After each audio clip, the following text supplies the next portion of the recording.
You wake up to sunlight. Or at least you think it's sunlight. The way it streams through the curtain soft, golden, familiar feels real. But then you remember, you've dreamed this exact moment before.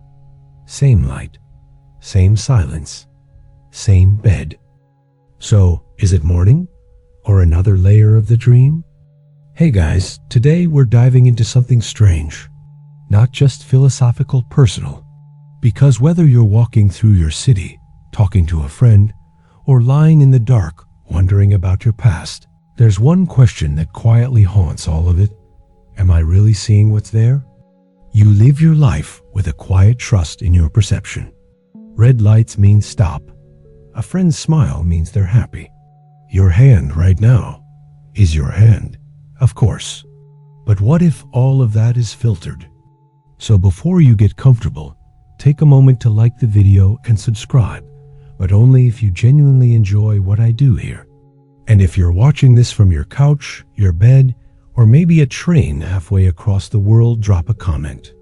Tell me where you're tuning in from, and what moment in your life made you doubt what you were seeing. Now dim the lights, maybe turn on a fan for that soft background hum, and let's ease into tonight's journey together. You step into your bathroom, flick the light on. You catch your reflection, and for a split second, it feels unfamiliar. Not scary, just wrong.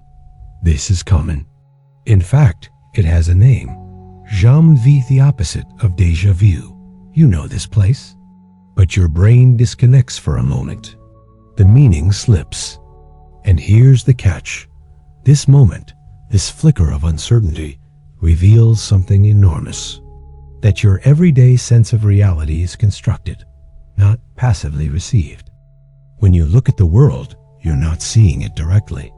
You're looking through a glass, dimly a filter of guesses, assumptions, memories, and mental models.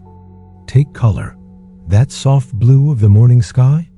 It's not really blue. It's your brain translating certain wavelengths into a story that makes sense. Some animals would see the same sky as ultraviolet. Others wouldn't see it at all. So what is the sky then? Or sound? You hear your name across a noisy room, but you didn't notice the hundreds of other conversations happening around you. Your brain filtered those out, and then jumped the moment it heard something relevant. Now imagine this. You're walking through a market. You smell bread. You feel the wind shift. You see someone's eyes flash in a glance that lasts 0.2 seconds. Your brain decides what matters and throws the rest away. This is what cognitive scientists call predictive processing. Your brain isn't waiting for reality to arrive. It's constantly predicting, filling in the blanks, then adjusting based on errors. You don't see the world. You see your brain's best guess about the world. And yet, it feels immediate, obvious, undeniable. That's the magic and the trap.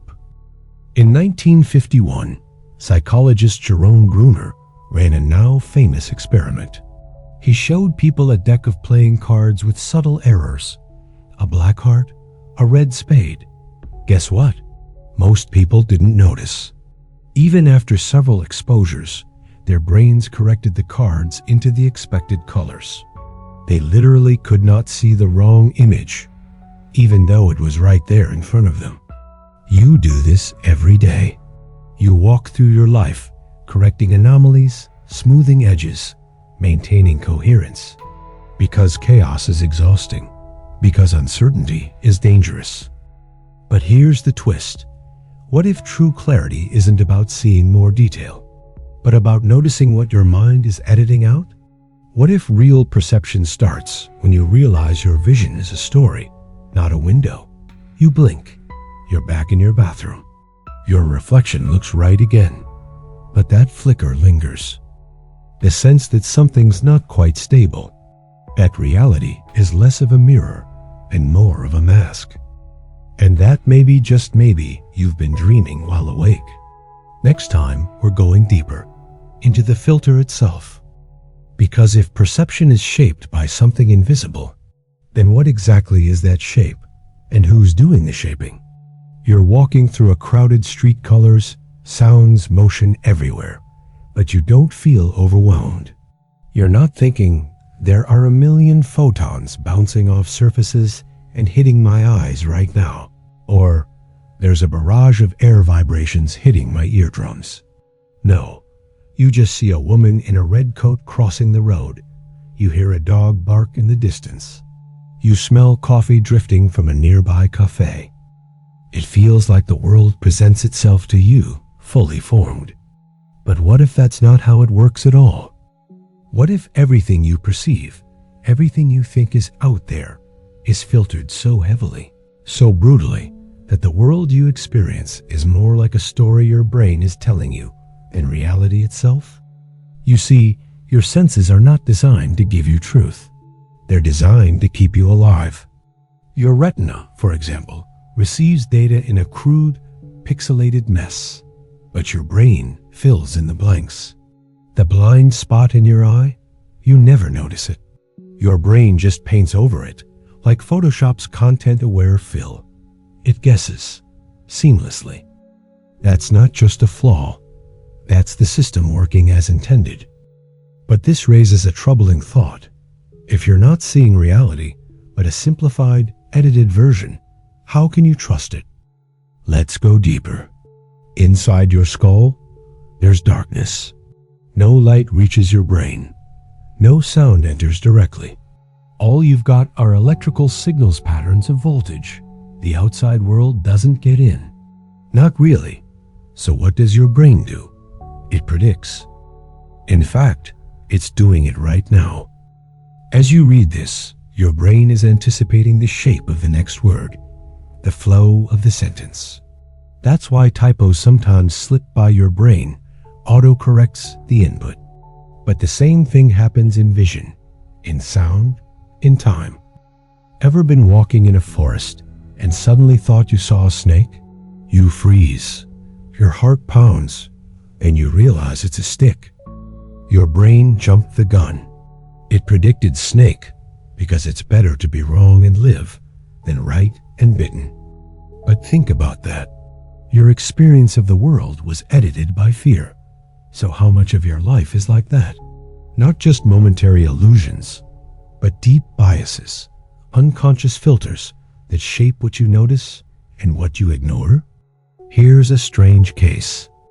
A man named Ian Waterman lost his sense of proprioception, the ability to feel where his limbs were in space. His body was still capable of movement, but unless he looked at his hands, he didn't know where they were. To walk, he had to stare at his legs. To drink water, he had to watch his hand grasp the cup.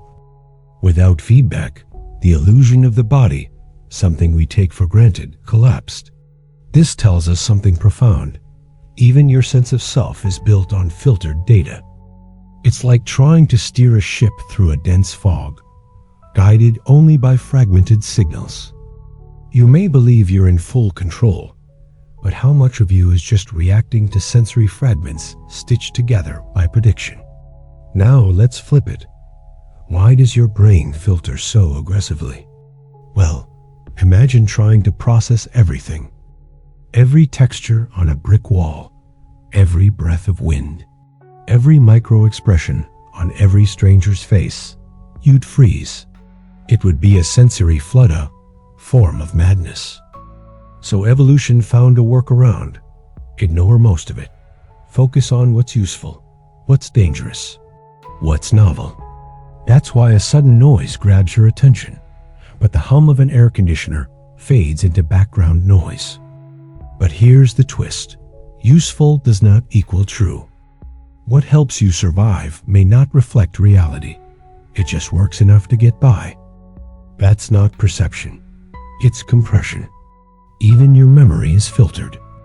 When you recall a moment, you don't retrieve it like a saved file. You reconstruct it, filling gaps, smoothing inconsistencies. In one study, people shown a video of a car crash were asked, how fast were the cars going when they smashed into each other? Others were asked the same question, but with the word hit instead of smashed. The difference in answers was staggering. Just one word altered the memory. This means your perception is not only filtered in the moment, it's refiltered in hindsight. Your past is a moving target, and yet you rarely question it. Why? Because the illusion is seamless, like a movie that never glitches. The cuts are hidden. The edits are invisible. You think you're seeing everything, but you're not. You're seeing what your brain lets you see. So the next time you walk into a room and forget, why pause? Look around. Ask yourself, what are you noticing? And what's being filtered out? Maybe reality isn't hiding. Maybe it's just ... edited. And that leads us deeper into the strange architecture of your mind. Because once you realize perception isn't a window, but a lens, you begin to question more than what you see. You begin to question what you know. You're walking through a crowded street. Colors blur, lights flash, people move fast, but somehow you don't feel overwhelmed. You glance at a sign, and though you only saw part of it, your mind fills in the rest. You're not seeing everything. You're seeing enough, or so you think. But what if vision isn't what it seems? What if it's not a camera feed, but a hallucination your brain constantly edits? Let's start with something strange. Your eyes have a blind spot. Right now, as you're reading this, a small part of your visual field is completely dark.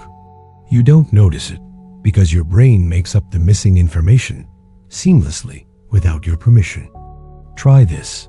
Close one eye, stare at a dot on the screen, and move closer until a second dot vanishes.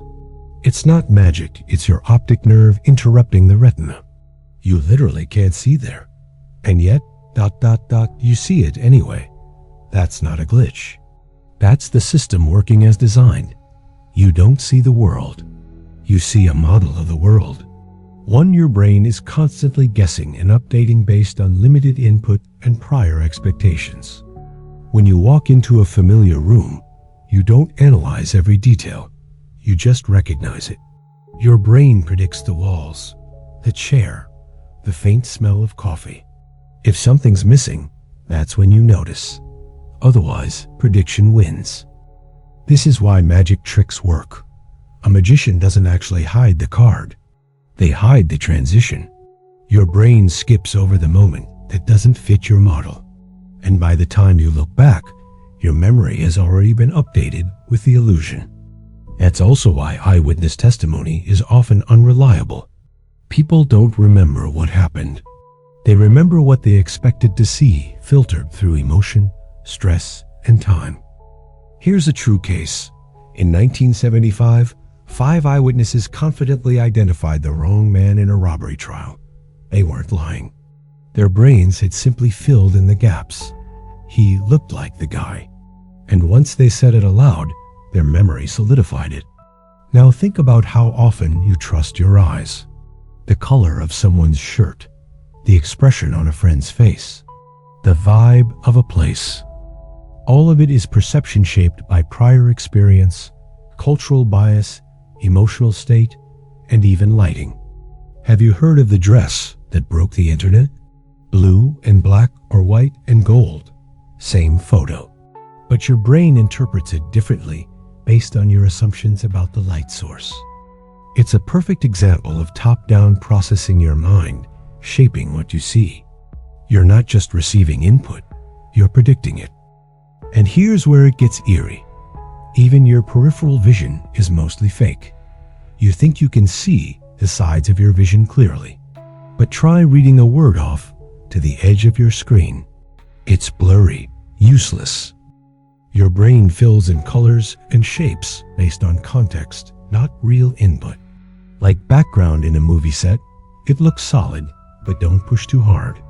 So, if so much of vision is constructed, what is real? That's where the illusion deepens. Because if your visual field is a stitched-up hallucination, and your brain is the editor, then clarity is not a fact, it's a feeling. You feel certain you saw something. You feel confident in your version of events. But the feeling isn't proof.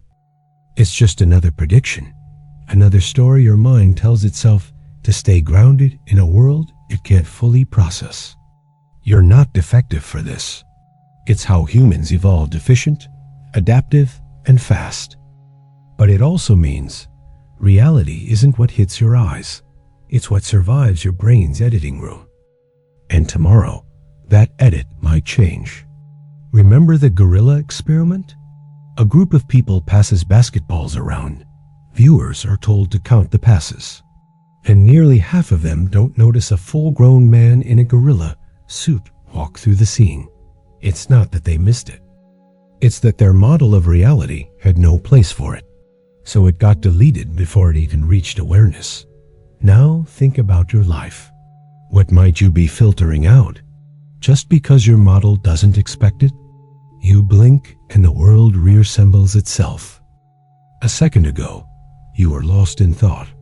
Now everything sharpens. The street in front of you, the sound of traffic, a child laughing somewhere behind. And just like that, you're back. But where were you? These small dislocations, moments where reality feels like it flickered, are more than just mental noise. They hint at something deeper, that what we call reality is constantly reconstructed, refreshed, like a looping dream you keep waking into. In dreams, absurdity feels normal. You can fly through cities made of glass, talk to someone who is both your mother and your math teacher, and none of it seems strange until you wake up. But here's the twist. What if waking life works the same way? Descartes thought so. He wrote that there's no decisive way to know, at any moment, whether you're dreaming or awake. That unsettling thought formed the foundation of his radical doubt, a demolition of all belief in order to find something that could not be questioned. His conclusion was famously simple. I think, therefore I am. The act of doubting proved something was real, even if everything else could be an illusion. But modern neuroscience offers something even stranger. According to some researchers, consciousness is a controlled hallucination. Your brain doesn't show you the world, it predicts it. It takes noisy input from your senses and wraps it in expectations, probabilities, and internal models. You don't see what is, you see what you expect to see, updated moment by moment. It's like dreaming with better input data. And if dreams can feel real, and reality is based on predictions, then what separates them? Coherence. Dreams fall apart at the seams. Waking life, for the most part, holds together. But not always. Think of moments like déjà vu. Walking into a room and forgetting why. Thinking someone called your name, but no one did. Feeling like time is moving too fast or too slow. These aren't just quirks, they're glitches. Tiny fractures in the model. Your mind misses a frame, a moment lags, and suddenly you feel strange. So what do? Most people shrug it off. They refocus, reboot, pretend nothing happened. But some don't. Some lean in. They notice the strangeness, sit with it. And in that hesitation between illusion and awareness, they ask a bigger question. If my sense of normal can wobble, how do I know it was ever solid to begin with? That's where epistemology lies, not in the answers, but in the doubt. Not in facts alone, but in the feeling of uncertainty that leads us to ask again and again, what do I actually know? So if your day ever feels like a dream, maybe it is. Maybe the line between waking and sleeping, real and unreal, is thinner than we think. And maybe, just maybe, noticing that line is the beginning of real clarity. Because once you see that your mind is framing, filtering, editing, once you see the seams, you also begin to see something else. You have the power to question the story. And that, perhaps, is the most lucid moment of all.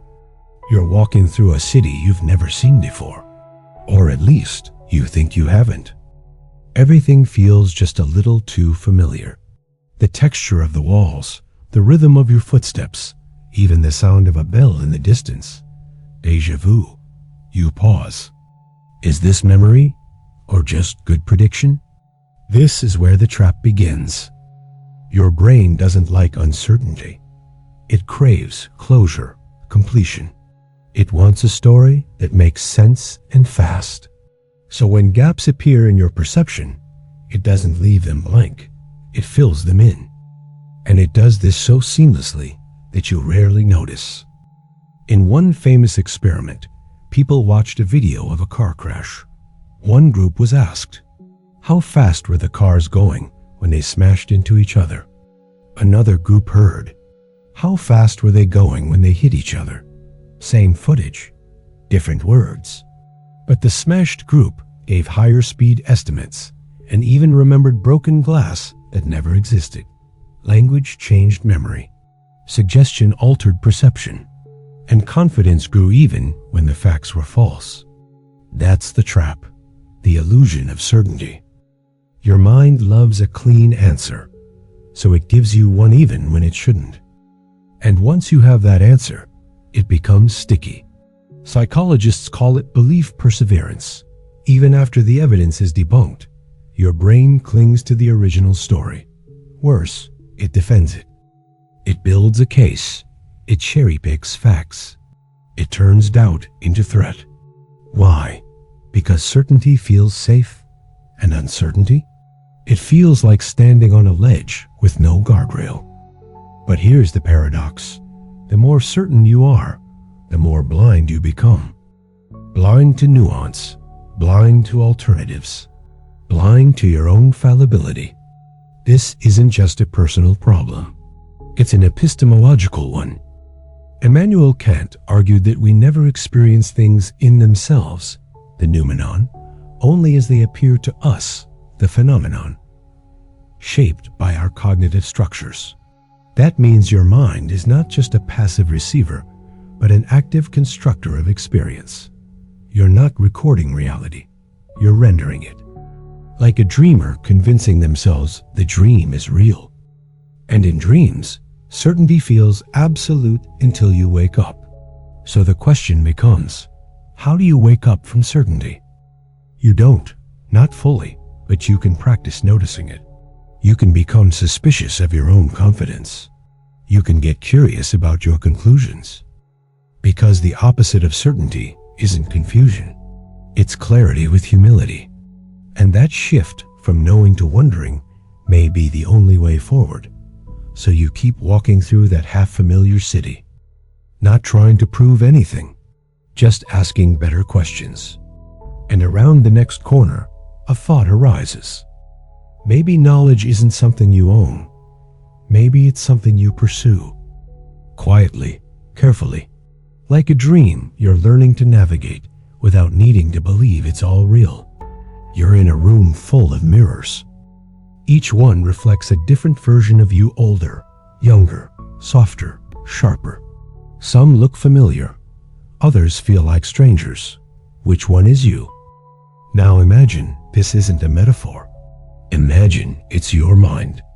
Each thought, each perception, each memory, a mirror reflecting a mirror in endless recursion. The deeper you go, the harder it gets to tell where the image ends and the observer begins. This is the core of self-perception. You're not just seeing the world, you're seeing yourself seeing the world. And it creates a loop. You notice your reaction, then you judge it, then you react to the judgment, and on it goes. This feedback spiral can be illuminating or paralyzing. It depends on how you engage with it. Philosopher Thomas Metzinger argued that the self is not a thing, but a model, a virtual construct the brain uses to organize experience. Like a user interface, it simplifies what's really going on underneath. But that means you aren't quite what you think you are. You're more like a story your brain keeps updating. Every memory is reconstructed. Every belief is filtered. Every emotion passes through layers of context. It's mirrors all the way down. Here's an experiment. Close your eyes and try to picture your face. Not from a photo, not in a mirror, but from the inside, chances are you can't. You remember fragments, your hairstyle, maybe a smile, but the image is hazy, because the self you experience isn't visual. It's narrative. You are the sum of perspectives, roles, voices. You are a social construction layered onto biological instincts. That's not an insult. It's a revelation. Because once you see the construction, you can question it. Why do you believe what you believe? Where did your values come from? Whose voice is echoing in your head when you doubt yourself? These aren't abstract questions. They're survival questions. Because every decision you make comes from some version of you, and not all those versions are honest. Some are scared.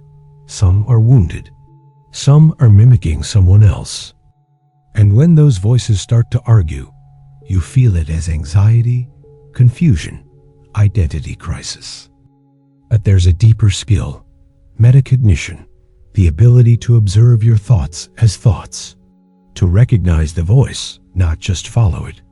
It's like stepping one mirror back and seeing the reflection as reflection.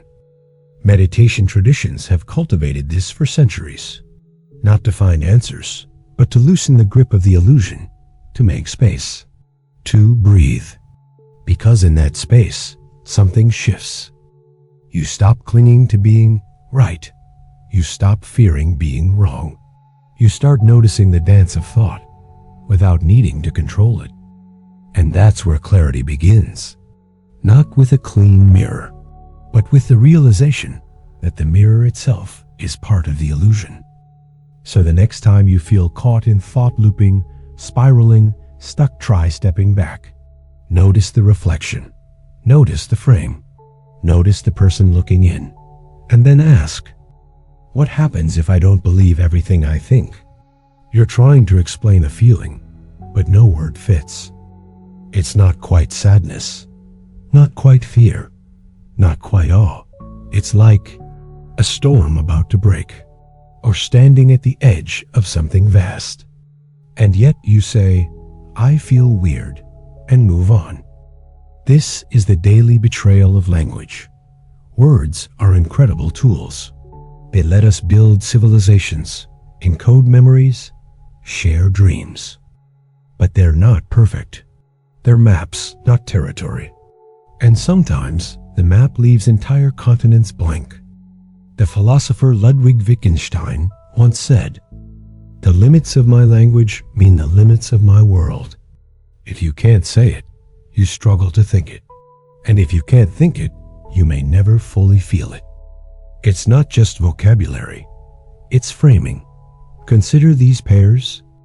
He's persistent versus he's stubborn. She's emotional versus she's passionate. It's fate versus it's coincidence. Same events, different meanings. Because words don't just describe, they shape, they filter, they bias. They create a frame of interpretation through which reality is understood. And when the frame is small, the world becomes small too. In some cultures, there are dozens of words for types of snow or kinds of love. In others, entire emotional landscapes have no name, which means what you can't name, you might not even notice. Think of how people describe mental health. She's just moody. He's being dramatic. They're making it up. Before we had words like anxiety or trauma or depression, we called people weak or crazy, not because they were, but because we had no other tools. Without language, we flatten complexity. We reduce, we mislabel. And once labeled, we often stop looking deeper. This is the epistemic cost of language. The moment you name something, you also constrain it. You turn the shimmering fog of experience into a frozen concept. And yet, what choice do we have? We need words. We need to communicate. But maybe the solution isn't more language. Maybe it's wiser use of language. Like poetry, which bends words to suggest what can't be fully said. Or metaphor, which lets us gesture toward the unspeakable. or silence, which sometimes says more than anything. In Zen Buddhism, the finger pointing at the moon is not the moon. Words are fingers. Truth is the moon. So the question becomes, are you mistaking the finger for the moon? Are you living in the label instead of the experience? Next time you struggle to say what you feel, pause. Don't rush to explain. Don't collapse complexity. Just notice. Sit with the unsayable. And in that space, you might find something purer than any word. A truth felt more deeply than it can ever be spoken. It's 2 a.m. You're lying awake. No distractions, no phone. Just thoughts, but they won't stop. One reminds you of something you forgot. Another replays a moment from 10 years ago. Another invents an argument that hasn't happened yet. Why is it so loud in there? This is the default mode network system in the brain that becomes active when you're not focused on the outside world. It creates the inner monologue, the self-talk, the constant narrative running beneath everything. And for many, it never shuts up. We're wired for it. Evolution favored minds that could simulate, plan, anticipate danger. Your brain is a prediction engine. But when that engine runs 24/7, it becomes noise.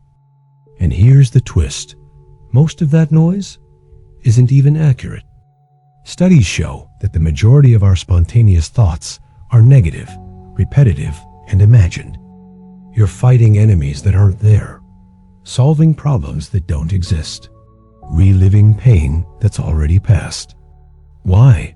Because your mind mistakes thinking for controlling, as if rehearsing a fear could prevent it, as if worrying enough might fix what's broken. But it doesn't. It just exhausts you. Philosopher Alan Watts once said, "Muddy water is best cleared by leaving it alone." Your mind isn't a machine to master. It's a weather system to observe. And like the sky, it doesn't stay the same. Sometimes it's stormy. Sometimes it's still. But no storm lasts forever. This is where meditation enters, not as a ritual, but as a practice of noticing. Noticing that thoughts are not commands, that feelings are not facts, that awareness is not the same as analysis. Imagine your thoughts as radio stations. Most days, you're stuck on one channel. Worry FM, regret radio, what if news. Meditation doesn't turn off the radio. It hands you the dial. It lets you tune into silence, or at least step back from the static. And in that space, you can ask, who am I beneath the noise? What remains when thought quiets down? This isn't about escaping thinking. Thinking is useful. But when it becomes compulsive, unexamined, unquestioned, it stops serving you and starts owning you. So next time your mind spirals, pause, name the pattern, notice the loop, take a breath, and remind yourself, thoughts are visitors. You are the home. You're standing in a museum. A painting hangs before you. People call it beautiful. But what if you're colorblind? What if this museum is a dream? What if none of it you included is real? This is not just a stoner question. It's the foundation of skepticism. The moment you ask, how do I know any of this is real? You've stepped into the long shadow of Descartes. I think, therefore I am, he said. But before he arrived there, he doubted everything. His senses, his memories, his beliefs. Because all of them could be wrong. Your senses deceive you. Optical illusions prove it. Dreams mimic waking life. False memories feel true. So what can you trust?